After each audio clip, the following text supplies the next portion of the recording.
Bismillahirrahmanirrahim. This is the second lab of web engineering. The topic of today's lab is HTML using forms, tables, and divisions. We have different contents in the web page. These contents may be include of tables and forms like sign up forms, like when you create any account on the website.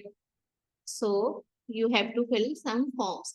These forms in on the front end, we have the many fields like add names, class, or you can say NIC, mobile number.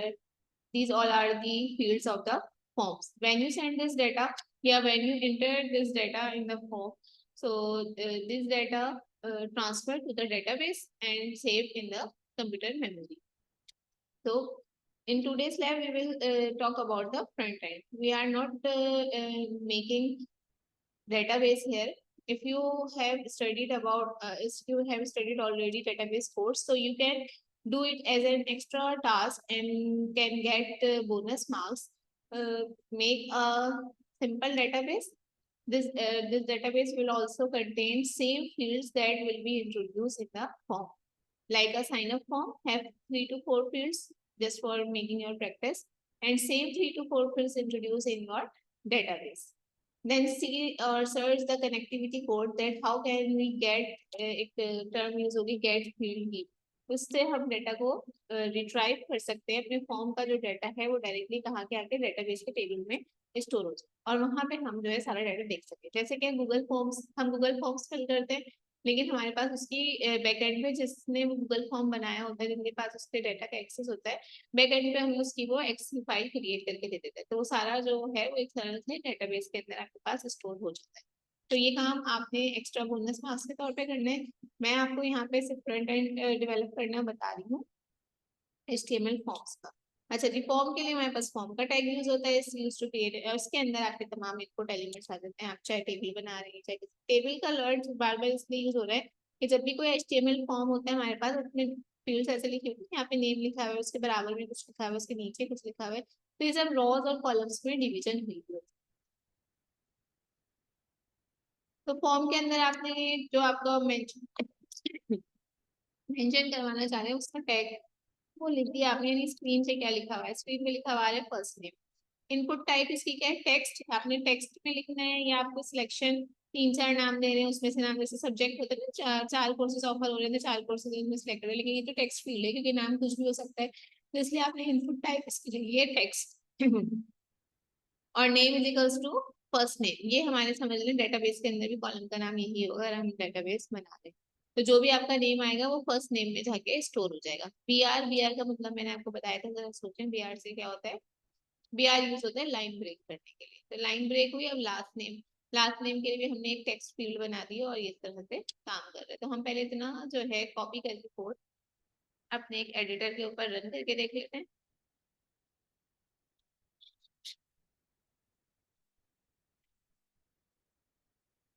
Screen share करवाती हूँ मैं आपसे editor की।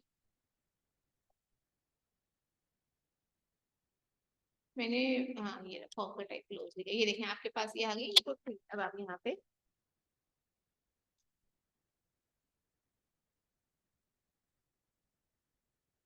ये भी data receive नहीं कर रहे, सिर्फ फॉर्म का ये आपने टाइप किया, लेकिन ये आपका कहीं भी जाके स्टोर नहीं हुआ, जस्ट आपकी टाइपिंग हो गई। अब हम इसके अंदर मजीद बहुत सारी फॉर्मेटिंग कर सकते हैं कि ये जो दोनों लाइंस आई हैं इनके अंदर स्पेसिंग कितनी होनी चाहिए। पहले फिलहाल हम इसको क्रिएट करना सीखेंगे, उसके बाद इसको फॉर्मेट करना सीखेंगे, क्योंकि कभी कभार फील्ड ऐसी नहीं बराबर बराबर में भी होती है।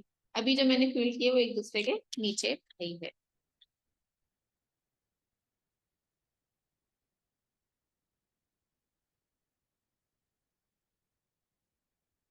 पासवर्ड फील्ड, अगर आपको पासवर्ड अप्लाई करने, जब भी आप किसी भी साइन अप फॉर्म में पासवर्ड फील्ड एंटर करते हैं तो वो टेक्स्ट फॉर्म में एंटर नहीं होती, बल्कि उसकी जगह स्टैटिक स्टैटिक बना हुआ आ रहा होता है। तो यहाँ पे भी यही है, अगर आपने इनपुट टाइप इसकी पासवर्ड कर दिए तो अब आप जो भी चीज एंटर करेंगे वो आपके पास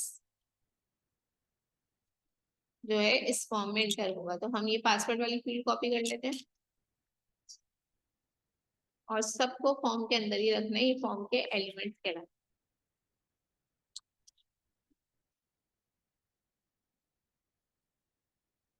ये देखें ये पासवर्ड की फी लगी, क्योंकि मैंने यहाँ पे BR नहीं लगाया था तो इसलिए पासवर्ड की फी इसके बराबर में ही क्रिएट हो गई। BR लगा दिया तो इस तरह से हो गया। अगर मैं एक और दफा BR लगाऊं ताकि एक और गैप आ जाए, तो देखें ये इसके अंदर थोड़ा और सही से ब्रेक आ गया। पहले BR ने क्या किया था, एक लाइन चेंज की थी, अब हमने BR लगाया तो यहाँ पे आपकी दूसरी लाइन चेंज हो गई इन सब पे, लेकिन अभी फॉर्मेटिंग सही नहीं है। सबकी पैडिंग भी चेंज है, कोई कहीं से स्टार्ट हो रहा है, कोई कहीं से स्टार्ट हो रहा है, सब एक लाइन फॉर्मेट में नहीं।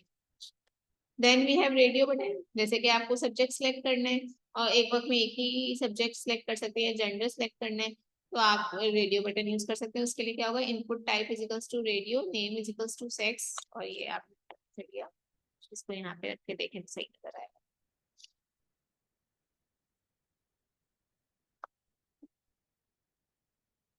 ये जो आप एक मिनट इसको रन करते हैं।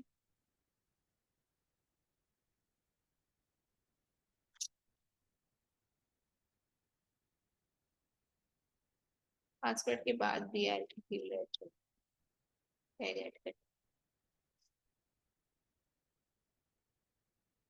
आप यहाँ पे मेंशन भी करवा सकते हैं कुछ, जैसे कि मैं यहाँ पे मेंशन करा दूँ चूज जेंडर।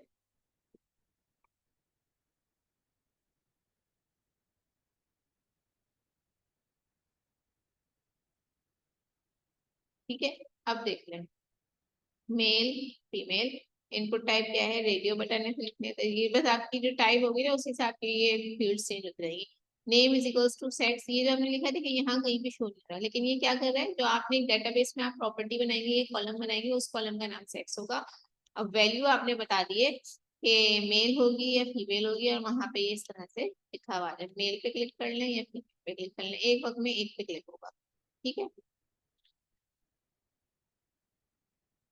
चेक बॉक्सेस की क्या प्रॉपर्टी होती है, एक वक्त में आप डिफरेंट, जैसे कि आप कोर्स की रजिस्ट्रेशन करवानी है तो एक सेमेस्टर के अंदर आप 5 कोर्सेज पढ़ रहे हैं, तो आप ज्यादा से ज्यादा कर सकते हैं, या आपके पास बाइक भी है और कार भी है तो आप ये भी कर सकते हैं। तो हमने इसके लिए क्या करा, सब कुछ वही है, सिर्फ जो है चेक बॉक्स लगा दिया है इनपुट फील्ड के अंदर।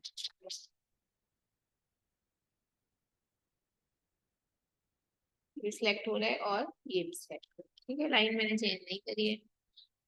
सबमिट बटन, तमाम फॉर्म आपका बन गया, अब आप चाहते हैं आप एक बटन इंट्रोड्यूस करवाएं। बटन इंट्रोड्यूस करने का क्या तरीका है, form name is equals to input action, यानी जो आप सबमिट करेंगे तो वो फॉर्म कहाँ जाके सबमिट हो, तो वो जो आपकी डेटाबेस की फाइल होगी। और ये देखिए मेथड गेट मैंने कहा था ना, ये इस तरह से आ गया, इसको हम कॉपी करते हैं और फिर वहां पे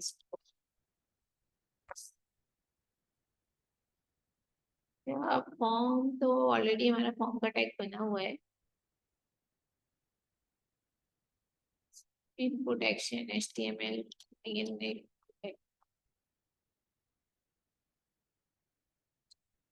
होता है गेट का मेथड, जो हमारा आंसर लेते हैं उसको गेट का मेथड कहते हैं। यानी गेट मेथड होगा, आप आंसर ले रहे हैं इसलिए मेथड के अंदर आपके पास गेट आएगा। ये आपके फॉर्म का नाम रखा है यूजर नेम, हम तो ये सब चीजें इंटर कर चुके हैं तो हमें ये सब नहीं करना। और जहां हमने फॉर्म का टैग बनाया है ना, यहाँ पे ये वाली फील्ड यहाँ पर आएगी, यहाँ से लेके कंट्रोल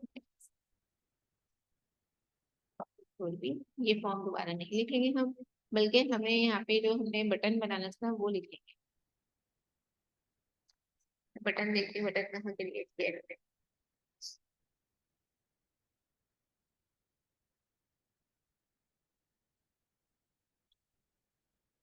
इसको रन करके देखते हैं।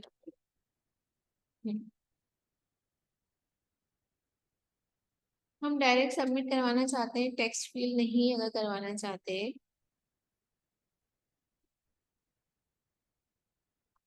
ये मैं यहाँ से डिलीट कर दूं अगर,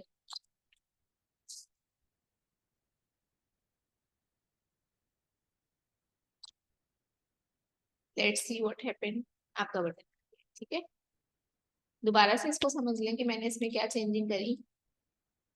फॉर्म का जो फॉर्म क्रिएट हुआ है किसने किसी नाम से, आपने बैकएंड पे अगर कोई फॉर्म क्रिएट किया हुआ है तो उसको आप यहाँ पे लिखेंगे, form name is equals to input action क्या है, HTML form action dot ASP भी एक लैंग्वेज होती है प्रोग्रामिंग की, आप है डेटाबेस के अंदर भी बना सकते हैं। और ng.sql के फॉर्म भी बना सकते हैं। Method is equals to get, ये इसका तरीका है फॉर्म को इनपुट लेने का। यहाँ से फॉर्म को इनपुट किया, सारी फील्ड्स इसके अंदर इंट्रोड्यूस करवाई और आखिर में आपने एक सबमिट बटन ऐड कर दिया। सबमिट बटन ऐड करने का क्या तरीका है, input type is equals to submit, value is equals to submit. Submit नहीं लिखना, साइन अप लिखना चाह रहे हैं तो यहाँ लिखते हैं साइन अप। साइन अप के बजाय आप क्रिएट अकाउंट लिखना चाह रहे हैं या क्रिएट लिखना चाह रहे हैं, क्रिएट, तो ये लिखते हैं।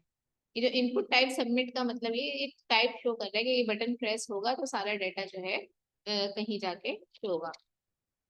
अब उन्होंने बोला ये मैसेज आया, ये मैसेज क्यों आया, ये मैसेज क्या रिप्रेजेंट कर रहा है कि ये जो बोला गया है कि ये इस फॉर्म के अंदर डाटा जाके स्टोर हो जाए, तो हमारे पास इस तरह का कोई फॉर्म क्रिएट नहीं। तो आपको वर्किंग क्या करनी है, आपको एक फॉर्म क्रिएट करना है और इसका जो है कोई डेटाबेस पे भी हो और वो फॉर्म या कहीं भी कोई फॉर्म बना हुआ और ये डाटा जाके उस फाइल के अंदर स्टोर हो जाए, इसकी आप सर्चिंग करेंगे और मुझे बताएंगे। ये आपके लैब टास्क के अलावा है, ठीक है, लेकिन ये आपको मुझे करके दिखाना है लैब टास्क के साथ ही। Here are some elements like data list पे specify the list of predefined options for input controls, यानी कि कोई मैंने कहा था पहले से कुछ ऑप्शंस मेंशन होकर आ रहे हो तो वो आप कैसे करेंगे। न्यू इनपुट टाइप्स भी हमारे पास, रेंज, सर्च, टाइम आ जाए। ये form action demo form dot ASP select your favourite colour input type button, आप इसके अंदर साथ साथ इसको सबमिट भी करवा दें।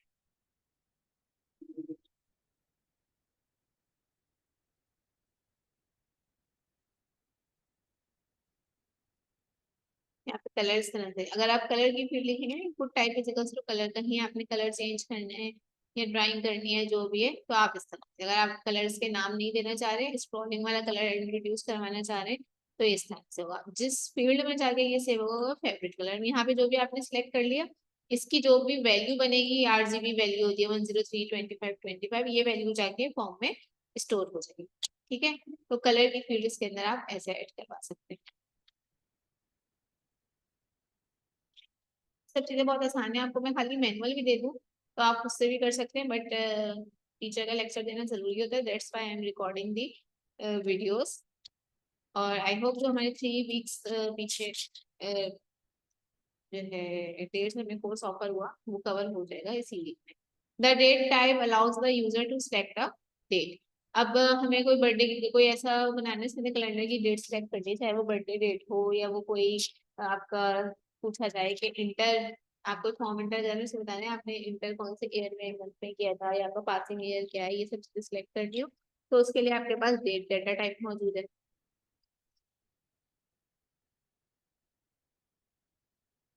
यहाँ से आपके पास कैलेंडर आ जाएगा, आप कोई भी डेट सिलेक्ट करके उसको सबमिट कर सकते हैं। ठीक है,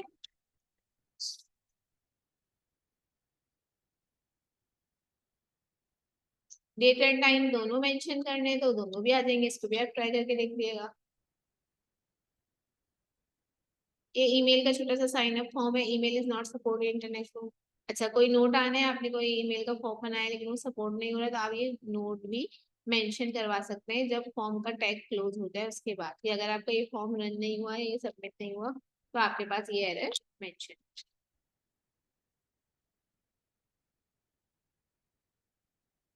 मंथ एंड ईयर अलग अलग सिलेक्ट करना है तो उसके लिए क्या हमारे पास ऑप्शन, एक तो हमारे पास वो कैलेंडर आ गया था, हमने उसमें डेट की टाइप इनपुट यूज करी थी। इसके अंदर हमने इनपुट टाइप मंथ अलग यूज किया है और इनपुट टाइप सबमिट यूज किया है। मंथ एंड ईयर इसके अंदर अलग अलग आ रहे हैं, जैसे कि हम यहाँ से ईयर सेलेक्ट कर लें,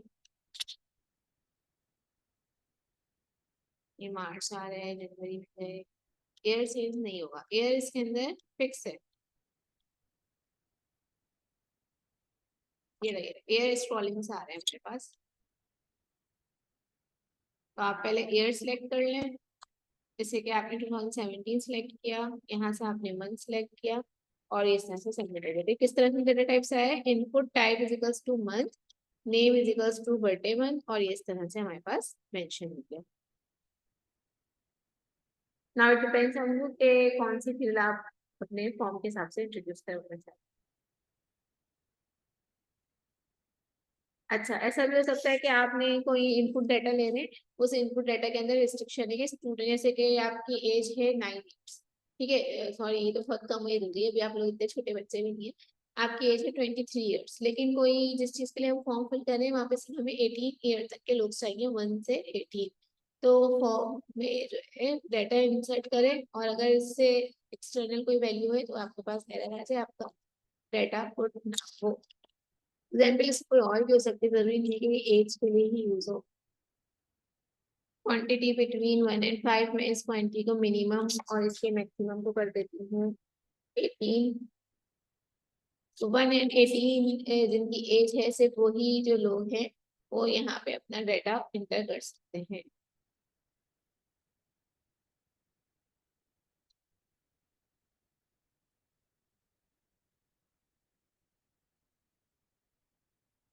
तो पहले रन करके फिर चेंज करें।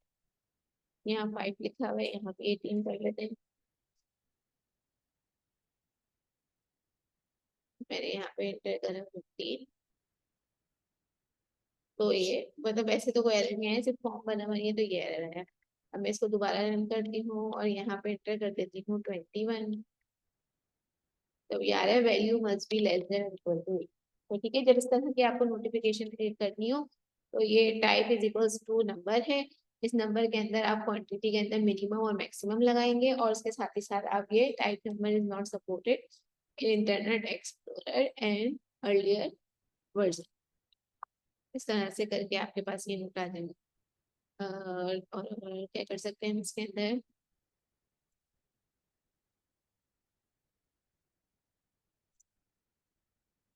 कि मैं यहाँ पे 21 सबमिट कर रही हूँ, 21 सबमिट नहीं होना है और इसकी जगह पे एरर आना है, value must be less then और इक्वल टू 18। ये एरर खुद ही आ रहा है, ये आपने कहीं लिखा नहीं है, ये इसकी फील्ड के अंदर ये एरर है, यानी कि जो आपने फील्ड इंट्रोड्यूस करवाई है ना, नंबर की फील्ड और क्वांटिटी मिनिमम मैक्सिमम, जब भी हम इस तरह से डाटा बनाएंगे फॉर्म में तो आपके पास ये इंट्रोड्यूस होगा।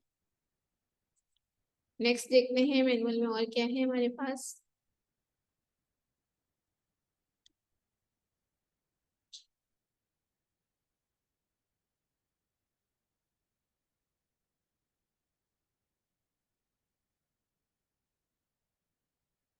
रेंज भी आप दे सकते हैं,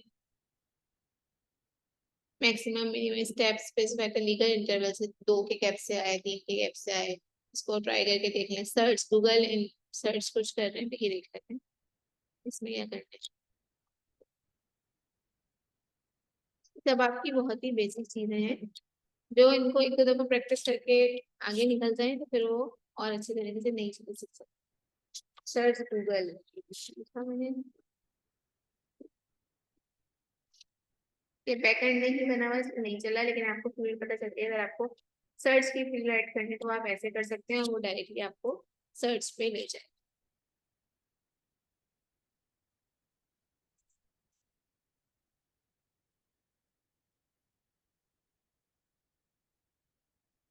अब हम आते हैं अपने फॉर्म, ये तो हमने बना लिया कि ये फील्ड्स होती हैं, लेकिन अब हम इन टेबल्स को, इन फील्ड्स को अलाइन रखना चाहते हैं। मैं नाम यहाँ शो करना चाहती हूँ, फर्स्ट नेम यहाँ, सेकंड नेम यहाँ, मैं चाहती हूँ एनआईसी नंबर आ जाए, यहाँ कॉन्टेक्ट नंबर आ जाए, तो वो मैं अपने एचटीएमएल टेबल को किस तरह से बताऊँ। टेबल के इसके लिए हमारे पास टेबल का टैग यूज होता है, ठीक है। टेबल के ये हमारे पास बॉर्डर्स हैं, आपस में सेपरेट करने के लिए बॉर्डर, इसका साइज आप कुछ भी रख सकते हैं, यहाँ मैंने 1। फिर हमारे पास होती है टीआर, टीआर का मतलब है एक रो की बात, ये एक रो हो गई, और ये आपके पास आ गई सेकेंड रो। टीडी, टीडी का मतलब होता है सेल्स, इस रो के अंदर कितने कॉलम है, एक कॉलम, दूसरा कॉलम, ठीक है।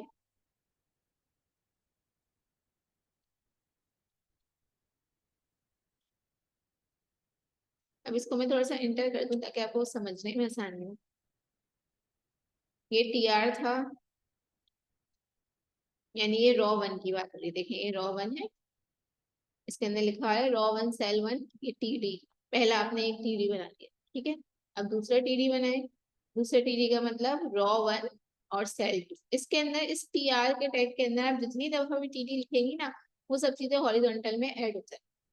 फिर आपने टीआर का टैग क्लोज कर दिया, मतलब आपकी रो नंबर 1 जो है वो क्लोज हो गई।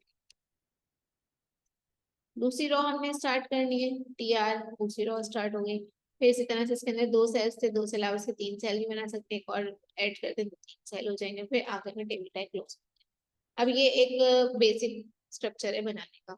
अब आपके टेबल के अंदर तो 1000 रोज भी हो सकती हैं, 14 रोज भी हो सकती है, 50 रोज भी हो सकती है, तो क्या हम हर एक को इस तरह से टी आर टी डी करके रखेंगे? नहीं, उसके अलग मेथड्स होंगे। फिलहाल ये बेसिक है, तो हमने जो है इसको इस तरह से क्रिएट किया है। आपकी जो है नेक्स्ट मेथड्स देख के विदाउट TR TW या TD अलग अलग लगाने के बजाय कैसे डायरेक्टली आप कोई लूप चलाएंगे या क्या करेंगे कि आपका टेबल क्रिएट हो जाए, वो आप देख सकते हैं। अब मैं इसके अंदर एडिशन करूँ, मुझे एक और अगर सेल ऐड करने हैं रॉ में, तो मैं क्या लिख सकती हूँ? TD। नेक्स्ट लाइन में कर लेते हैं इसको। और जो भी क्लोजिंग टैग हुआ करे उसको अलग अलग लाइन में रखेंगे। कोड चेकिंग करने में भी ऐसी आसानी हुई, कोड की फॉर्मेटिंग बहुत अच्छी होनी चाहिए। जो भी लोग जब टास्क सबमिट करवाएंगे तो इस बात का ख्याल रखें कि कोड की फॉर्मेटिंग अच्छी है। कोड अगर एक टैग स्टार्ट हुआ है यहाँ से, जब वो क्लोज हो रहा है इसके अंदर के एलिमेंट सारे खत्म हो रहे हैं, तो ये नहीं कि आप TR को यहाँ पे क्लोज कर दें, बल्कि आप TR को यहाँ अलग सेपरेट लाइन में क्लोज। तो ये कोड की आपकी खूबसूरती दिखलाती है। इससे फायदा ये होता है कहीं कोई एरर आ रहा होता है ना, आपको सर्च करने में बहुत आसानी होती है। और जो हम राइटिंग जो हम वो यूज करते हैं, सॉफ्टवेयर यूज करते हैं, उसको भी यूज करने का हमारे पास यही एडवांटेज है कि वो हमें खुद ही हाईलाइट करके दे रहा होता है। लाइन की हल्की हल्की सी ड्रॉ हो रही होती है कि ये टैग यहाँ से स्टार्ट होगा, ये टैग यहाँ पे एंड होगा। ये हो गया जनाब। मैंने एक थर्ड ड्रॉ सॉरी एक कॉलम ऐड करने की बात की थी, तो रॉ तो मेरी सेम ही है, row two cell three slash TD। ठीक है, और मैं फिर रॉ जो यहाँ से स्टार्ट हुई थी वो रॉ यहाँ पे खत्म हो गई है। टेबल का यहाँ से स्टार्ट होता है टेबल, तो देखें ये एक्स्ट्रा रॉ यहाँ पे, सॉरी एक्स्ट्रा कॉलम यहाँ पे ऐड हो गया। एक एक्स्ट्रा रॉ अगर ऐड कर लिए तो हम क्या करेंगे? मैंने रॉ का टैग लिया, इसके अंदर मैं भी चाहती हूँ 3 कॉलम होने चाहिए, लेकिन रॉ नंबर 3 है,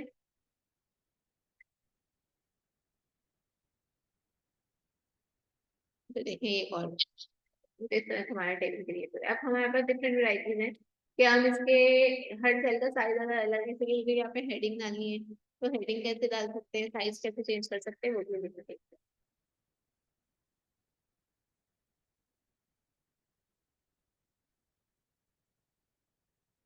कैप्शन कैसे देना है, टेबल का कैप्शन देना है, colour group column head group the header content in a table for T body.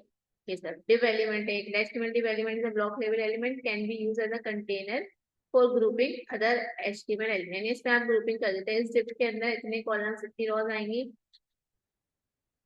और ये लाइन ब्रेक शो करते हैं आप।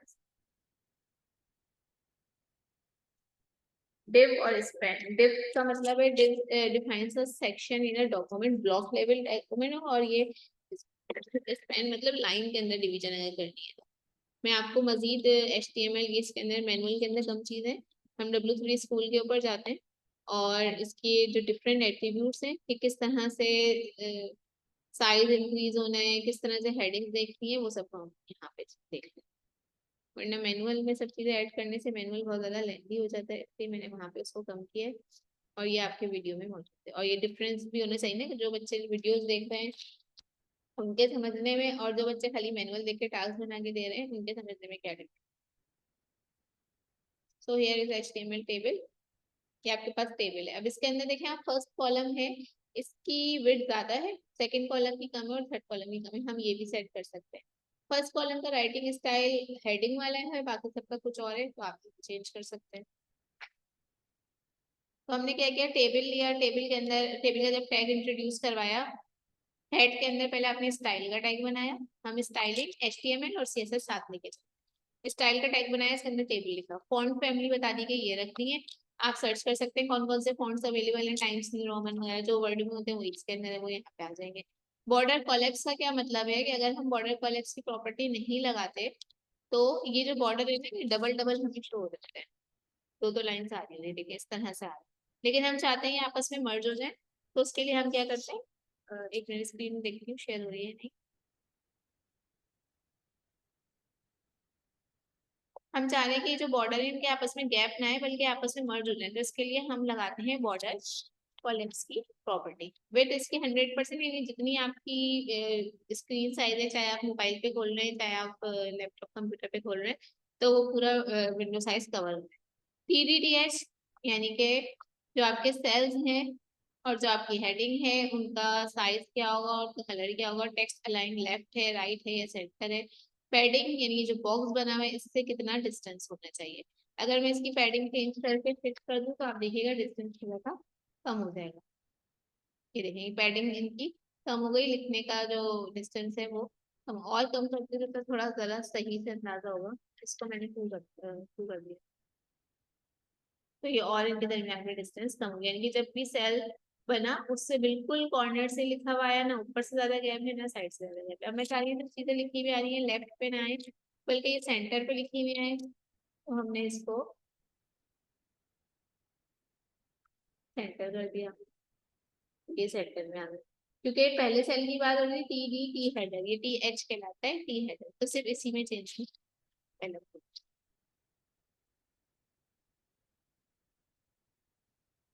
अच्छा ये क्या है, TR not child even background colour this, evenly background colour change होने में ख्याल से ये है, मैं इसका कलर चेंज करती हूँ। कुछ कलर कोड तो आपको आहिस्ता आहिस्ता इस्तेमाल करते करते याद हो। ये वाइट का था, फिर मैं 208, कोई कलर कोड नहीं है, मैंने अपनी तरफ से ऐड कर दिया है बगैर देखे, इसलिए इसमें कोई एक्शन। ये ये कलर कोड था, तो यहाँ पे उन्होंने इवन प्रॉपर्टी लगाई है कि इवनली मतलब 1 by 1 जो है हर उसका रॉ का कलर चेंज होता है। स्टाइल टैग यहाँ पे एंड है, डिफरेंट कोई भी प्रॉपर्टी आप अप्लाई कर सकते हैं और उसको इस तरह से मेंशन कर देंगे क्या TTTH पे लगना है, क्या खाली रॉ के ऊपर लगना है। अब हेडिंग आ गई आपके पास HTML टेबल, ये आपके पेज की हेडिंग, ये कोई टेबल के साथ हेडिंग नहीं है बल्कि ये आपके वेब पेज पे डिस्प्ले होगी। टेबल इसके बाद स्टार्ट हो रहे हैं। फर्स्ट रो के अंदर 3 हेडिंग्स हैं, टेबल हेडर्स क्या कहलाते हैं, टेबल हेडर। एक तो TD होता है, TD मतलब टी सेल, ये सारे सेल्स हैं, इनकी प्रॉपर्टीज अलग होंगी, ऑब्वियसली हेडिंग की प्रॉपर्टी अलग होगी। आप इसका साइज भी चेंज कर सकेंगे और फॉन्ट साइज वाले भी सब एक दूसरे से अलग अलग। फिलहाल हमने सब चीजें ऐसी ही फिल्टर करी है, सिर्फ यहाँ पे जो है TH की वजह से ये खुद ही बड़ा होकर आया है। क्योंकि यहाँ हमने मेंशन किया हुआ था कि TH जो है इस तरह से हो, टेक्स्ट लाइन उसकी सेंटर होनी चाहिए। ये आपके पास एक टेबल क्रिएट हो गया। इस टेबल में जो भी चेंजिंग करनी हो आप करके देख सकते हैं। बॉर्डर्स मैंने आपको बता दिए, बॉर्डर कोलैप्स की आप कमांड यूज कर सकते हैं, ठीक है। बॉर्डर कलर भी चेंज कर सकते हैं, ब्लैक ब्लू कुछ भी कर लें। यहाँ पे व्हाइट दिया हुआ है तो व्हाइट आ रहा है, वहाँ ब्लैक दिया हुआ है तो अच्छा। बैकग्राउंड कलर, टेबल का बैकग्राउंड कलर क्या होगा वो भी आप ऐड कर सकते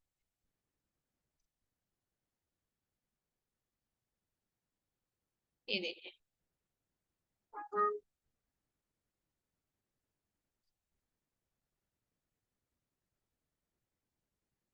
ये आपके पास आ गया। मुझे लग रहा है कि मेरी वीडियो यहाँ पे एंड होने वाली है, तो अगर डिस्कनेक्ट हो जाए तो हम बाकी पार्ट नंबर 2 के अंदर इसको ज्वाइन करेंगे। बॉर्डर कलर में आपको दिखाई दे, ये है बैकग्राउंड कलर। इसको चेंज कर दूँ अगर, मुझे भी ज्यादा कोड याद नहीं है, 0FF और EE ये इस तरह वाला कोड मुझे याद है, एक में खाली EE भी आता था। तो ये आपका बैकग्राउंड का कलर टेबल का चेंज, ठीक है। बॉर्डर का कलर व्हाइट नहीं रखना, येलो देखते हैं, येलो येलो के नाम से यहाँ पे है कि नहीं है। हाँ येलो के नाम से, तो ये आपके बॉर्डर का कलर चेंज हो गया। टेबल की स्टाइल आ गया, सब चीजें आ गई। चलिए दूसरी प्रॉपर्टी देख लेते हैं जल्दी से।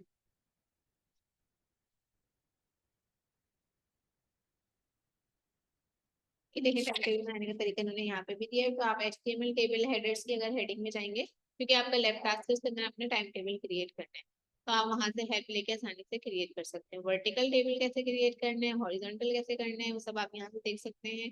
पैडिंग एंड स्पेसिंग, स्पेसिंग ये बताएगा कितने कॉलम को कितना एक दूसरे से दूर रखना है। Now column span and raw span, ये देखो रो स्पैन और कॉलम स्पैन का मतलब क्या था, दो कॉलम्स को आपस में मर्ज करने हैं, तो कैसे करेंगे, 3 रॉस को आपस में, क्योंकि आपके जो टाइम टेबल उसमें इतने बड़े बड़े ब्लॉक्स तो हो तो उसमें रॉ तो शो नहीं होगी, तो आप इसके अंदर यहाँ पे कॉलम्स को या रॉस को हम कर सकते हैं मर्ज। ये देखें, दो कॉलम स्पेन 2 लिखा हुआ था और इसकी जो था नेम, ये आपने क्या किया, दो कॉलम को आपस में करें। अगर आप 3 करेंगे तो ये 3 आपस में करेंगे। पहले आप इसको रन करके देख लें।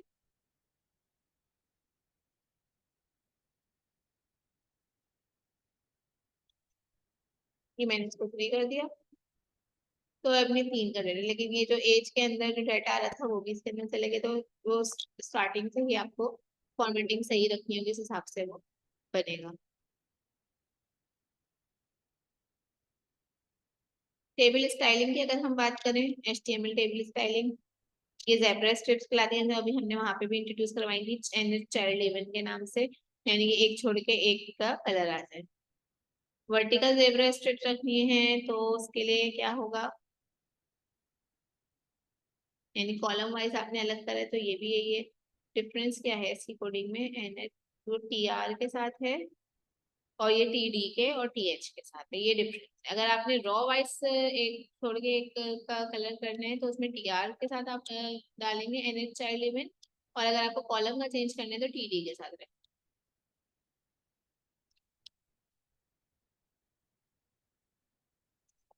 ब्लॉक एंड इनलाइन एलिमेंट्स की तरफ आ जाए अगर हम,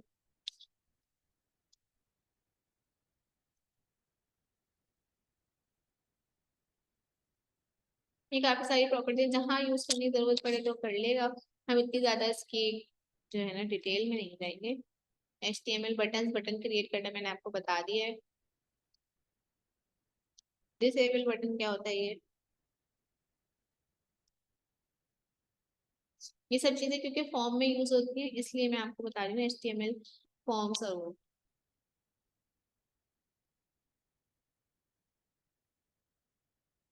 और यहाँ पे इसने रिस्पॉन्ड करना बंद कर दिया है।